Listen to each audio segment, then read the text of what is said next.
Sovereignty has never been Just ceded. listen to this.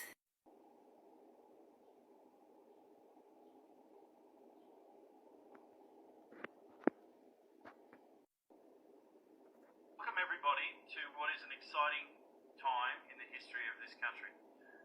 I'm going to give you a little bit of background history because some of you will be quite shocked as to what's taking place and not know what's going to happen. You might go into fear, but I can assure you, once you find out what's really happening, you're going to be very, very excited.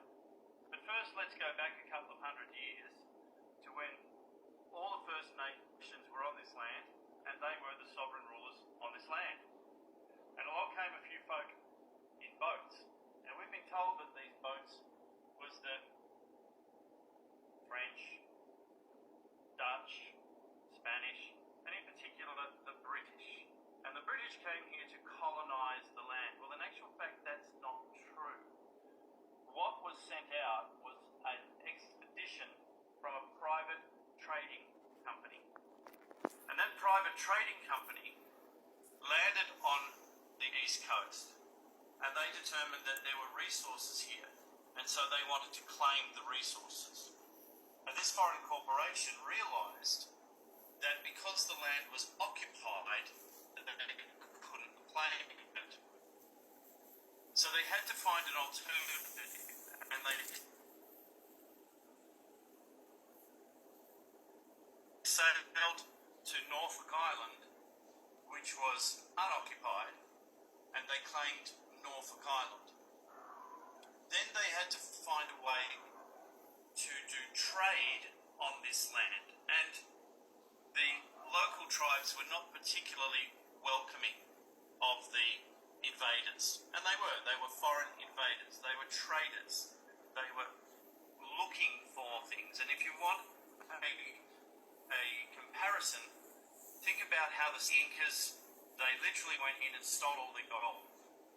And all of these countries were actually travelling the world trying to find new trade. It was all about money and conquest. It wasn't about going to help the people that they were encountering. It was all about conquering them and tricking them into giving up their product. Well, the First Nations people on this land didn't buy into that. So what happened was that they brought over 4 chiefs from New Zealand. And now we're at the time when we've got New South Wales, and New South Wales extends pretty much all over the eastern coast, and they're setting up colonies, and they're introducing this rule of law to all of the convicts that have come out here. Remember, this was all convict settlement, because why did they send the convicts out here?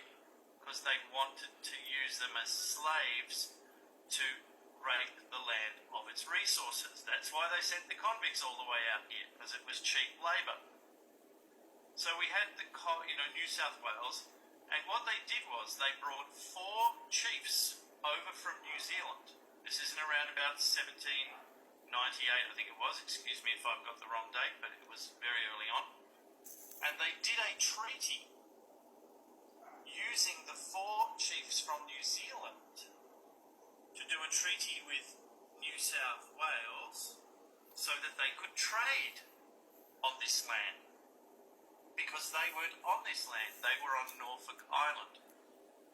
Now from that moment, that foreign corporation has been imposing its corporate rules onto this land to all of the convicts, all of the citizens, all of the subjects. These are all fictions that are minor. They have no rule. They have no rights.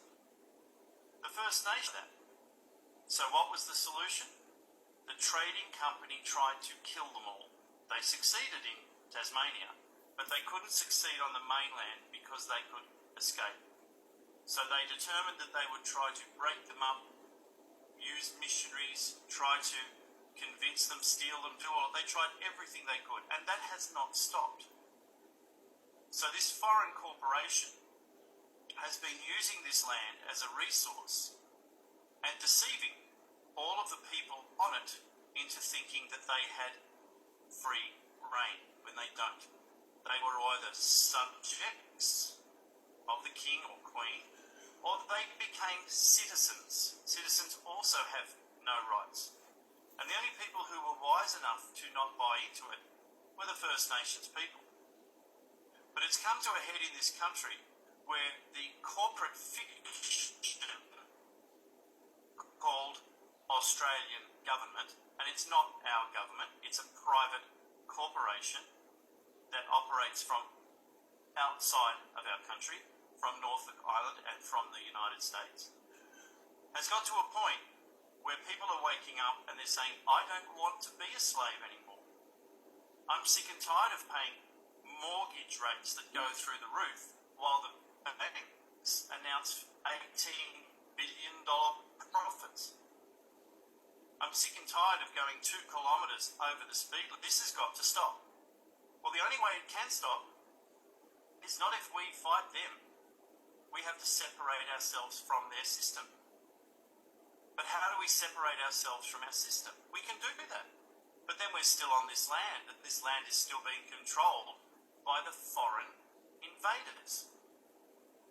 What we, whiteys, for a better word, need to do is we need to support the true sovereigns of this planet and the true sovereigns of this nation, the First Nation tribes, because they are the true sovereigns of this land.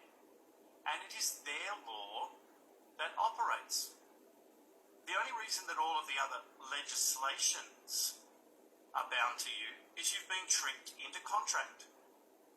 Because you've been tricked into getting a driver license. You've been tricked into getting a bank account. You've been tricked into using the surname, which is not yours. It's the surname that contracts you to the corporation. It makes you subservient, a slave. Slavery was not abolished. It was just shifted from the living realm into the fiction realm, into paper. And you weren't informed that, and you have been transferred into slavery through paperwork. Well, what has happened is that the First Nations people have said, we've had enough of that. And they started a process some time ago, in particular in early January this year, when they served paperwork on the Australian government and all other corporations and state governments, telling them that they were unlawfully on their land and they must leave because they're trespassing. The invading corporation ignored that. So the First Nations people went to the international courts, and they got a legitimate ruling from the First Nations courts that the First Nations people have a right to self-determination, and that cannot be overruled by anything. So with that ruling behind them, they started putting other claims into the International Court. But those claims were being rejected because clearly the International Court was being run by the same people who ran the corporate fiction. But these very brilliant people realised that the New Zealand International Court, which was a court of the Maori and a court of record, could be used to file their documents. And they have since filed their documents in the International Court in New Zealand, which has paved the way for the First Nations people of this country to take the country back lawfully, legally, and peacefully from the corporate fiction. This is massive. What has happened in the last 2 days is new documentation has been created and served. In particular, you might note that the Premier of Queensland, Palaszczuk, whatever her name is, suddenly resigned after promising the people she was going to stay through to the next election. All of a sudden, she suddenly resigned. And there was a lot of speculation about why that happened.